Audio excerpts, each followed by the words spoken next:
పాకిస్తాన్లో మళ్లీ జాఫర్ ఎక్స్ప్రెస్ మళ్లీ అదే టార్గెట్. బలూచిస్తాన్ తిరుగుబాటుదారులు రెచ్చిపోయారు.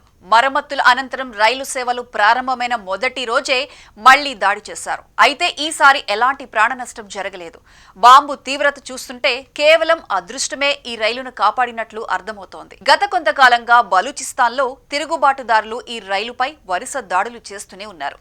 గత మార్చిలో ఈ రైలును హైజాక్ చేసి ప్రపంచమంతా ఉలిక్కి పడేలా తమ ఉనికి చాటుకున్న బలూచ్ వేర్పాటువాదులు గత ఆగస్టు, సెప్టెంబర్, అక్టోబర్లో వరుస దాడులు కంటిన్యూ చేస్తున్నారు.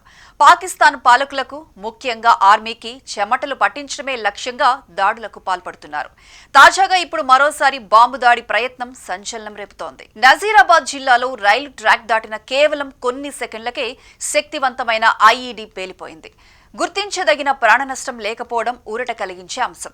జాఫర్ ఎక్స్ప్రెస్ ను బలూచిస్తాన్ వేర్పాటువాదులు టార్గెట్ చేసి దాడుల పరంపరను కొనసాగిస్తుండటం పాకిస్తాన్ భద్రతా వ్యవస్థను గందరగోళంలోకి నెట్టింది. బలూచిస్తాన్లోని ఆక్రమిత నసీరాబాద్ జిల్లా రబీ ప్రాంతం. ఇక్కడే మరోసారి జాఫర్ ఎక్స్ప్రెస్ ను లక్ష్యంగా పెట్టుకున్నారు.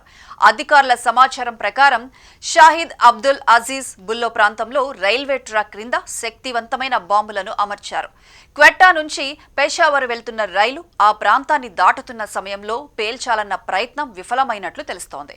ఎందుకంటే రైలు దాటిన కొన్ని సెకండ్లకే ఆ బాంబు పేలిపోయింది.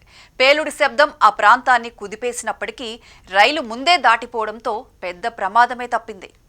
దాడి జరిగిన వెంటనే పోలీసులు, రేంజర్ దళాలు హుటాహుటిన ఘటనా స్థలానికి చేరుకుని ప్రాంతాన్ని చుట్టుముట్టాయి. రైల్వే ట్రాక్ దెబ్బతినడంతో క్వెట్టా రూట్లో రాకపోకలు తాత్కాలికంగా నిలిచిపోయాయి. ఈ దాడికి ఎవరు బాధ్యులు? పేలుడు పరికరం ఎక్కడి నుంచి తెచ్చి అమర్చారు అన్నది తెలియడం లేదు. పేలుడు విధానం చూస్తుంటే ఇది స్థానిక గ్రూపుల పని అన్న అనుమానమే బలపడుతోంది.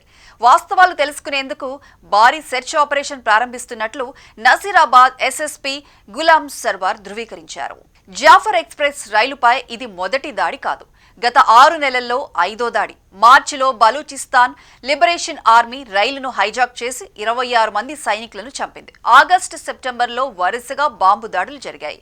అక్టోబర్లో సింధులో జరిగిన మరో పేలుడులో రైలు 5 బోగీలు పట్టాలు తప్పాయి.